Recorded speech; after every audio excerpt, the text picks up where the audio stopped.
Eh ben salut, salut! Aujourd'hui, on est mardi 30 janvier. Donc le 30, c'est l'impératrice, le 3, avec la roue de fortune. Si tu les multiplies, c'est ça. On est le jour de Mars, de la guerre, et du coup de la paix. Parce que chaque chose a son inverse, forcément, induite dedans. Donc aujourd'hui, on est sur le Koan 8. Faites ce que vous voulez, mais pas parce que c'est un devoir. Alors le 8, c'est la justice. Alors faire ce qu'on veut, mais pas parce que on est obligé de le faire ou on s'oblige à le faire pour des raisons encore extérieures. Alors je lisais tout à l'heure un petit post Facebook sur l'uniforme à l'école. Et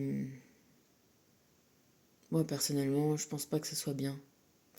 Je pense pas que les gamins soient des militaires. Je trouve qu'on ne doit pas être standardisé, qu'on doit chacun exprimer qui on est. Il y a plein de façons de le faire. J'ai expérimenté de mettre ma fille dans une école privée ultra stricte. Et effectivement, tu vois, de ma gamine qui était une bonne gosse, elle, à la fin de l'année, elle était presque en rébellion, elle était prête à faire des manifs et tout ça, parce que, si tu veux, il y a un moment donné, la domination comme ça sur un enfant, c'est... bah, ça va avec ce que je te disais, hein. Moi je trouve que c'est insupportable. Je pense qu'on est des êtres qui, euh, qui aspirons tous à la paix, à la beauté, à l'abondance, au confort et à la tranquillité. Et, euh, et que si, s'il y a des rébellions, eh ben, il y a des rébellions qui sont justes et justifiées. Et c'est pas en écrasant tout discernement, tu vois, on te dit pas d'avoir son discernement, c'est pas en écrasant tout discernement qu'on va arriver à avoir la paix. La paix, c'est quelque chose qui se trouve à l'intérieur et qui rayonne à l'extérieur et pas quelque chose qui s'impose. Et donc on est sur ça là. Euh, Si tu t'imposes la paix, ben non, t'as pas à te l'imposer non plus. T'as à t'imposer l'amour, le respect de toi-même, le respect de tes convictions. Et tu vois, dans les posts, il y avait des gens qui étaient là. Tu sais, ça doit être les mêmes qui dénonçaient pour le Covid ou voilà, on en revient à ça, à toujours. On n'a rien à imposer, voilà. Il n'y a rien qui s'impose, il n'y a rien qui se dénonce. Heureusement pour nous qu'il y a des gens qui ont réfléchi, qui ont résisté. Et j'écoutais aussi un podcast une grand-mère qui a 12 ans est devenue résistante parce que son père avait besoin d'elle, qu'elle fasse passer des messages. Et elle a fait passer des messages pour Jean Moulin, tu vois. Et voilà, et il faut, à mon sens, faire preuve voilà, de connaissance, de discernement et de mettre ben, ce qu'on veut, ce qu'on croit vraiment au centre de nos vies et pas de s'imposer une paix factice, encore une fois. Et si on sent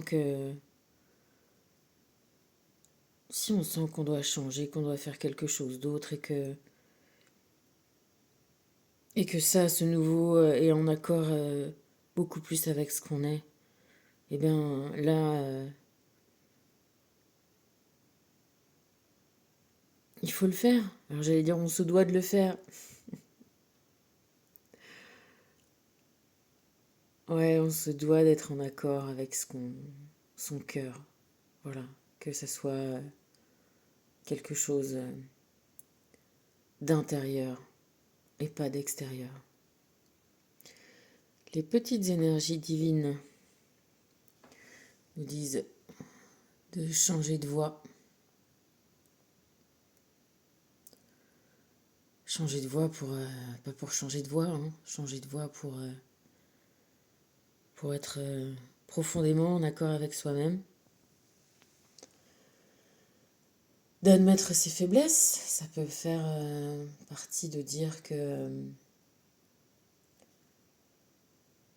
les choses peuvent s'arrêter et qu'on n'est pas obligé de endurer même une paix qui serait que factice, ad vitam aeternam, et de dire qu'on a envie que ça s'arrête.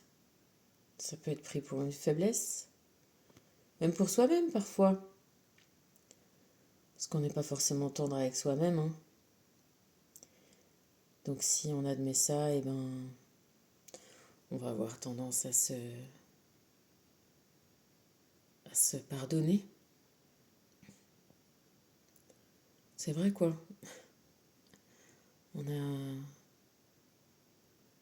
n'est pas des machines, hein. On est des êtres sensibles.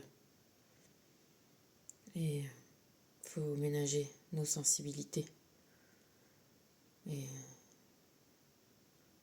Et s'aimer, se comprendre et se pardonner. À changer, à sortir de son cocon, à essayer quelque chose de différent, à aller à contre-courant, à pas faire ce que tout le monde dit, ce que tout le monde pense.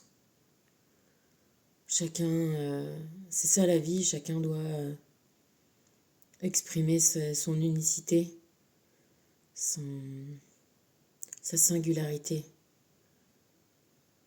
C'est ça qui est riche, c'est ça qui crée, c'est ça qui de loin en loin donne des idées les uns les autres. Moi j'ai toujours été étonnée de voir que en général c'est pas un peintre qui devient célèbre, c'est un groupe de peintres. Ils sont potes, ils se tirent vers le haut les uns les autres, ils essayent des choses. Et heureusement que chacun est différent, que chacun fait des musiques différentes, chacun vit différemment. Voilà, encore une fois, c'est ça, c'est la diversité qui fait la richesse du monde. Alors, soyons uniques.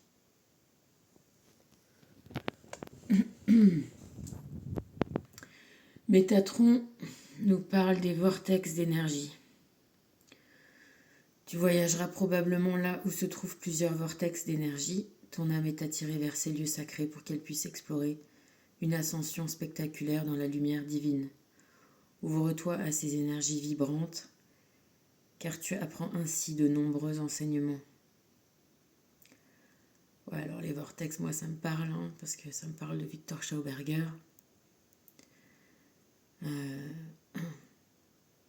Un garde forestier autrichien qui au contact de l'eau et de la nature a compris beaucoup de choses qui vont justement à l'encontre de ce qui était dit justement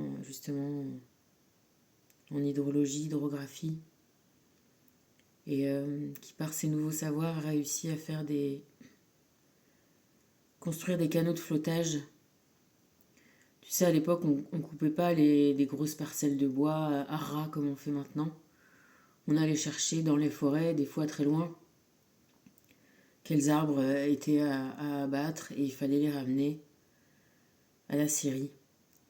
Et donc pour ça, ils construisaient des canaux en bois, des espèces de luge un peu sur pilotis, tu vois. Et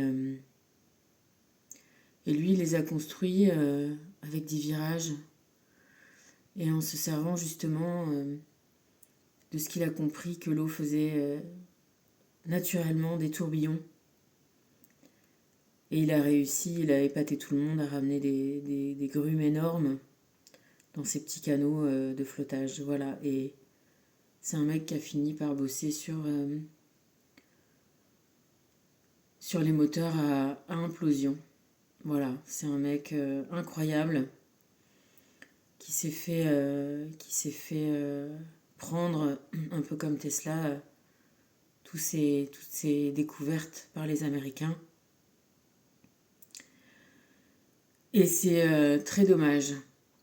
En tout état de cause, l'eau fait des vortex, l'énergie tourbillonne, les planètes tourbillonnent, les galaxies tourbillonnent, les cours d'eau tourbillonnent. Ton sang fait des tourbillons avant de rentrer dans ton cœur. Et il y a une expérience qui est rigolote, si tu essayes de faire vider une bouteille comme ça va faire des appels d'air comme ça. Et tu essayeras à l'occasion. Tu tournes ta bouteille et tu crées un vortex et tu vas voir qu'elle va s'écouler beaucoup, beaucoup plus vite. Et ben, il y a des endroits comme ça où l'énergie, elle fait ça. Encore une fois, tu la vois pas. C'est comme l'énergie de la pleine lune. Tu la vois pas, mais tu la ressens. Il y a beaucoup de choses invisibles qui ont beaucoup d'effets sur nous. Et, et le Mont Saint-Michel, là d'où je te parle actuellement, il produit ce genre de vortex d'énergie. C'est assez impressionnant à ressentir. Eh ben écoute, gros bisous, bonne journée, à plus.